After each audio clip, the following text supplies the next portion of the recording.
తల్లిదండ్రులు తమ బిడ్డల భవిష్యత్తు బాగుండాలని కోరుకుంటారు. అందుకోసం వారికి మంచి విద్యను అందించాలని అనుకుంటారు.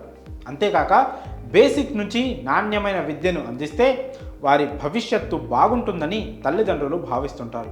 ఈ క్రమంలోనే స్థిరాస్తులు చరాస్తులు కూడబెట్టుకోవడం కంటే బిడ్డల చదువుల కోసం డబ్బులను ఖర్చు చేస్తుంటారు. ఏదో విధంగా కష్టపడి సంపాదిస్తూ పిల్లలను బెస్ట్ స్కూల్స్లో జాయిన్ చేయాలని తాపత్రయపడుతుంటారు. దీన్ని ప్రైవేట్ స్కూల్స్ క్యాష్ చేసుకుంటున్నాయి. తల్లిదండ్రుల బలహీనతతో ఆడుకుంటున్నాయి.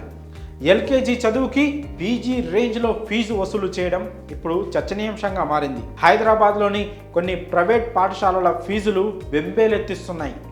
ఓ స్కూల్లో అయితే ఫీజు ఏకంగా 4 లక్షలుంది. అయితే ఏదో పెద్ద క్లాస్కి అని అనుకుంటే పొరపాటే.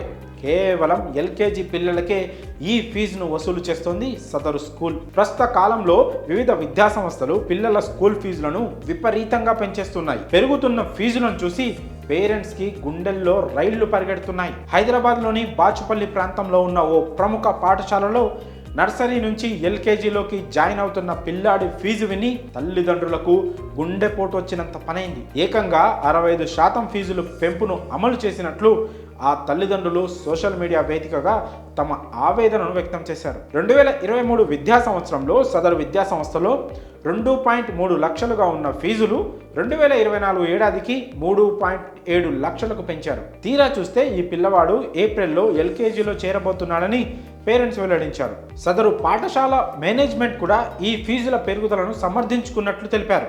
ఐబీ కరిక్యులం మారడమే ఇందుకు కారణంగా వారు పేర్కొన్నట్లు పేరెంట్స్ చెప్పారు. ఇంకా మరో అబ్బాయి పేరెంట్స్ మాట్లాడుతూ తమ బాబుకు ఎన్రోల్ చేసినప్పుడు ఫీజు విధానం 1వ తరగతి వరకైనా మారదని అనుకున్నామని, కానీ నర్సరీ నుంచి ఎల్కేజీలోకి అడుగుపెట్టడానికి స్కూల్ యాజమాన్యం ఫీజులో ఏకంగా 65% పెంపు చేసిందని తెలిపారు.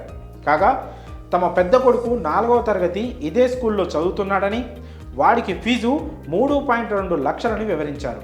తాము పాఠశాలను మార్చాలని భావించినా ఇంత తక్కువ సమయంలో స్కూల్లో అడ్మిషన్లు దొరకడం కష్టతరంగా మారిందని ఆ పేరెంట్స్ వాపోయారు.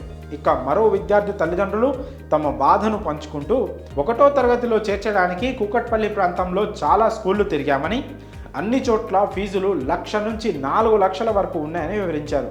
ఎందుకంత ఫీజు అని ప్రశ్నించగా ఇన్ఫ్రాస్ట్రక్చర్ బిల్డింగ్లను చూపిస్తున్నారని పేర్కొన్నారు. కాగా పాఠశాలల యాజమాన్యం మాత్రం ఫీజుల పెంపును సమర్థించుకుంటున్నాయి. ప్రస్తుతం మార్కెట్లో అన్నిటికీ ధరలు పెరుగుతున్నాయని, అనుభవం కలిగిన టీచర్ల కోసం వారికి భారీ మొత్తంలో జీతాలు ఇవ్వాల్సి వస్తుందని చెప్తున్నారు. ఈ పరిస్థితి ఒక్క హైదరాబాద్లోనే కాదు, చెన్నై, ముంబై, ఢిల్లీ వంటి మహానగరాల్లో కూడా ఇదే పరిస్థితి. మొత్తంగా విద్యార్థుల ఫీజులు వారి తల్లిదండ్రులకు నిద్ర లేకుండా చేస్తున్నాయి.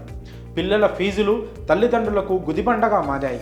చాలామంది ఆర్థికంగా చితికిపోయేందుకు ఈ ఫీజులు కూడా కారణమనే అభిప్రాయాలు వ్యక్తమవుతున్నాయి.